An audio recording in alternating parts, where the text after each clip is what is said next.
This is Yuri and welcome back to Yuri's Life. Dunia kali ini tengah dihadapkan oleh virus, yaitu virus corona atau dikenal juga sebagai virus COVID-19 yang telah menjadi pandemi.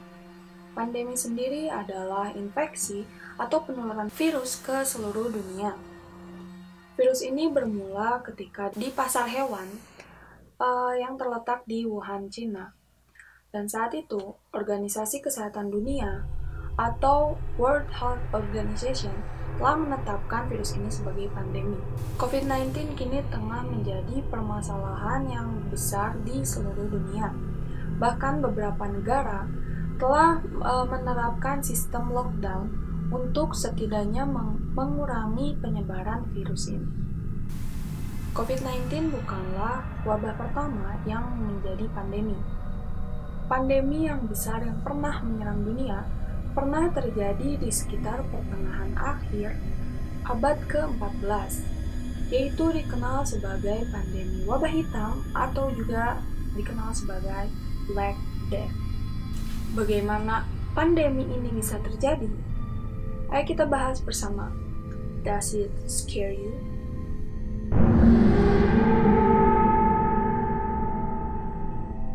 Maut hitam atau dikenal juga sebagai wabah hitam atau Black Death adalah sebuah pandemi hebat yang pernah melanda Eropa di sekitar pertengahan akhir abad ke-14, yaitu tepatnya pada tahun 1347 sampai 1351. Pandemi ini setidaknya menewaskan sekitar 1/3 sampai 2/3 populasi Eropa. Wabah hitam menimbulkan akibat yang sangat drastis pada populasi Eropa, termasuk mengubah struktur sosial di Eropa. Wabah ini mengakibatkan perburuan dan juga pembunuhan kepada kaum minoritas seperti Yahudi, pedagang, pengemis, serta penderita lepra. Ketidakpastian untuk bertahan hidup mengakibatkan suatu kecenderungan yang tak sehat kepada masyarakat untuk tetap berupaya hidup hanya untuk hari ini. Black Death merupakan terjemahan dari bahasa Latin yaitu atra mortem yang dinamakan kepada pandemi ini sesuai dengan gejala yang dialami oleh para penderitanya, yaitu kulit mereka yang menghitam biasanya di bagian jari tangan, jari kaki, atau ujung hidung. Hal ini disebabkan karena adanya jaringan yang mati di dalam tubuh.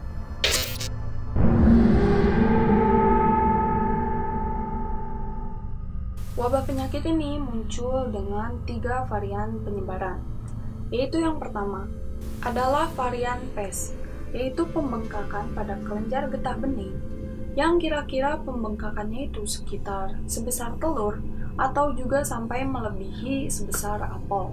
Biasanya benjolan ini terdapat di leher, ketiak, atau juga pangkal paha dari si korban.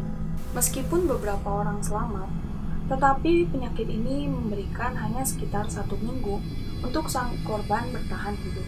Penyebaran penyakit pes berasal dari serangga, umumnya kutu, yang biasanya terinfeksi atau terkontak langsung dengan manusia. Atau biasanya, kutu-kutu ini menyebar kepada tikus-tikus, dan dari tikus itulah mulai menyebar ke manusia juga. Varian kedua adalah pneumonia. Pneumonia ini menyerang bagian paru-paru dan disebarkan melalui hembusan nafas dari korban yang tak sengaja terhirup oleh orang lainnya. Wabah penyakit ini lebih mengerikan daripada wabah pes, yaitu korban hanya memiliki harapan hidup selama 1-2 hari. Dan varian yang ketiga adalah septicemia. Wabah ini menyerang sistem darah. Biasanya ditularkan dari serangga atau juga hewan pengerat yang telah terinfeksi dan kemudian memiliki kontak kepada manusia. Wabah Black Death ini dipercaya memiliki penularan yang lebih banyak dari varian pertama, yaitu pes. Pes disebabkan oleh bakteri yang dinamakan Yersinia pestis yang terdapat pada kutu tikus, khususnya tikus hitam yang biasanya tinggal di dekat manusia. Sebagian kalangan berpendapat bahwa pes di Eropa ini terbawa masuk oleh perdagangan jalur sutra. Pendapat ini dibantah oleh seorang sejarawan dari Norwegia. Dalam bukunya The Black Death, 1346-1353. Menurutnya, pes tidak masuk melalui Tiongkok, namun muncul dari dekat Laut Kaspia di bagian selatan Rusia pada musim semi tahun 1346. Pes kemudian menyebar ke barat lewat migrasi melalui tikus-tikus coklat yang pada umumnya memiliki daya tahan tubuh lebih kuat daripada tikus hitam. Namun, kutu-kutu tikus tersebut kemudian menghinggapi tikus-tikus hitam pada migrasinya. Tikus yang terkena pes umumnya bertahan sekitar 10-14 hari, kemudian mati. Kematian massal dari tikus-tikus tersebut membuat kutu-kutu tidak memiliki tempat hinggap selanjutnya, sehingga mereka pun mulai menyerang manusia dan tinggal di tubuh manusia. Kutu tikus memiliki daya tahan tubuh lebih tinggi daripada kutu rambut. Mereka mampu beradaptasi di sarang barunya. Mulanya kutu tikus akan menempel di baju, lalu mulai menempel ke orang lain. Pandemi ini menewaskan sekitar 75-200 juta jiwa, yang mana bisa dikatakan bahwa jumlah ini begitu besar, melebihi jumlah korban dari Perang Dunia Kedua yang sekiranya hanya sekitar 62 juta jiwa. Saat itu, Eropa tidaklah seindah seperti sekarang. Eropa saat itu banyak memiliki lingkungan yang kumuh, yang mana mempermudah untuk penyebaran penyakit ini. Nah, jika kita membicarakan bagaimana proses dari penyebaran virus ini, awal mulanya adalah korban mengalami gigitan dari kutu tikus yang memiliki bakteri pes tersebut. Nah, biasanya jika berasal dari gigitan, mereka akan muncul gejala sekitar 2-3 hari kemudian, yang mana gejalanya adalah pembengkakan dan rasa sakit di sekujur tubuh mereka. Bisa dikatakan pembengkakan ini terlihat sangat ekstrim, yaitu bengkaknya bisa sebesar telur atau melebihi apel. Nah, pembengkakan ini juga bertahan sekitar 1 minggu, yang mana jika mereka tidak diberikan pengobatan, akan mengalami kematian. Sayangnya saat itu masih minimnya bagaimana cara untuk mengatasi pandemi itu, mengakibatkan banyak sekali korban jiwa berjatuhan.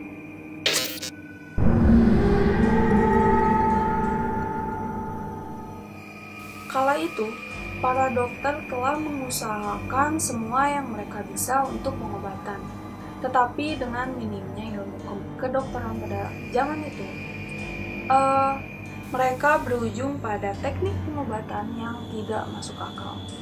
Demi terhindar dari wabah hitam ini, mereka menganjurkan orang-orang untuk mengenakan pakaian hitam yang memiliki topeng dan berbentuk seperti paruh burung di bagian mulutnya, seperti gambar di samping ini. Pada saat itu, dokter-dokter mengenakan pakaian berwarna hitam dan juga topeng berparuh burung yang sering disebut sebagai black mask. Terkait topeng tersebut yang menyerupai paruh burung yang panjang, berfungsi sebagai wadah untuk meletakkan rempah herbal seperti mint, sari mawar, dan juga yang lainnya. Segala rempah tersebut berfungsi untuk upaya melawan dari aroma-aroma busuk dari korban-korban penderita Black Death tersebut, sehingga para dokter dapat menangani pasien-pasiennya dengan lebih baik, walaupun sebenarnya mereka mengalami kebingungan akan apa yang harus dilakukan pada saat itu. Selain itu, topeng tersebut juga berfungsi sebagai penyaring udara agar tidak tertular dari wabah tersebut. Pemerintah di Eropa tidak tahu caranya menyelesaikan permasalahan ini karena mereka tidak tahu mengenai penyebab dan juga cara mengatasi wabah tersebut. Mekanisme penyebaran wabah pada abad ke-14 tersebut tidaklah dimengerti pada saat itu, dan hasilnya banyak orang yang menyalahkan wabah tersebut atas kemurkaan dari Tuhan. Banyak beberapa kalangan di Eropa yang menganggap bahwa wabah ini merupakan kesialan atau juga kutukan yang diakibatkan oleh kemarahan Tuhan kepada kaum-kaum Yahudi atau pengemis, peziarah, dan juga biarawan pada saat itu. Mereka mengira dengan cara menyerang atau menganiaya kaum-kaum minoritas tersebut dapat menghentikan wabah tersebut. Sementara orang-orang yang memiliki kelainan kulit seperti kusta atau jerawat akan dikucilkan oleh masyarakat. Wabah ini juga mengakibatkan masyarakat kehilangan kepedulian kepada orang-orang di sekitar mereka. Masing-masing warga menghindari satu sama lain. Bahkan sesama tetangga pun tidak ada yang membantu. Atau lebih parahnya, sesama saudara ataupun keluarga kadang memilih untuk tidak membantu di zaman itu. Sehingga bisa dikatakan pada masa Black Death terjadi, orang-orang mulai kehilangan rasa moralitas terhadap sesama. Wabah penyakit ini sangatlah buruk pada masa itu. Bahkan ibu dan ayah pun banyak yang tidak mau menjenguk anak-anaknya yang terkena penyakit tersebut. Sehingga banyak sekali korban yang dibiarkan tanpa penanganan sampai akhirnya ajal datang menjemput mereka. Kalangan atas berani membayar berapapun harganya untuk dapat diselamatkan, namun sayangnya uang tidaklah berharga pada saat itu, karena tidak ada satupun dokter yang mampu mengatasi masalah tersebut. Dan pada kalangan kelas bawah, yaitu orang-orang miskin, mereka lebih menderita daripada kalangan atas, karena mereka pun mengalami kelaparan dan juga kemiskinan parah, ditambah dengan wabah tersebut membuat mereka tidak bisa melakukan apapun, sehingga akhirnya mereka hanya diam di rumah sampai kemudian datang. Saat itu tubuh-tubuh mereka yang sudah mati dibiarkan membusuk sampai akhirnya tercium keluar. Untuk orang-orang yang masih memiliki hati pada saat itu, mereka berupaya membantu dengan cara mengeluarkan mayat-mayat tersebut dan menaruhnya di depan rumah, hingga membuat jalanan pada saat itu dipenuhi dengan mayat-mayat dari para korban pandemi tersebut. Saking besarnya wabah Black Death pada saat itu, wabah ini menyebar bahkan sampai ke Tiongkok dan juga India. Saat itu benar-benar masa memilukan. Orang-orang seperti tidak tahu harus berbuat apa, dan harapan terdekat mereka mungkin pada saat itu adalah kematian. Karena saat itu orang-orang mengira bahwa di masa itu kiamat telah datang.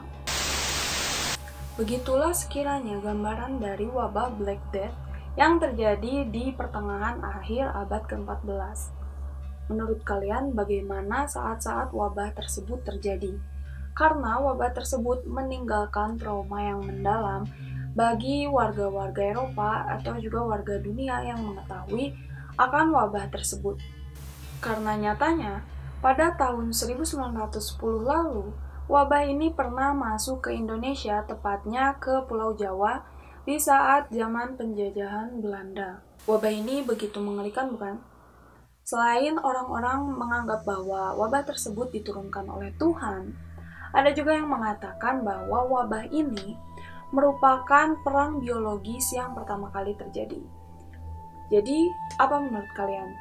Bagaimana pendapat kalian dan juga pemikiran kalian mengenai wabah alias pandemi Black Death tersebut? Kalian bisa menuliskan komentar kalian di bawah dan biarkan kita berdiskusi bersama mengenai Black Death ini. Jangan lupa juga like, juga share videonya, dan yang terpenting adalah untuk subscribe channel Yuri's Lore agar kalian tidak kehilangan info. Untuk itu, Yuri akan pamit, dan sebelumnya Yuri berharap untuk orang-orang tetap tinggal di rumah, stay safe, dan juga tetap sehat, menjaga kesehatan keluarga dan juga pribadi masing-masing. Kita berdoa bersama agar wabah corona yang sekarang tengah menimpa dunia, tepatnya juga di Indonesia sekarang, akan berakhir secepatnya. Sekian yang bisa Yuri jelaskan untuk kali ini mengenai Black Death. Mohon maaf atas kekurangan dan kesalahan lainnya. So, see you next time at Yuri's Lore.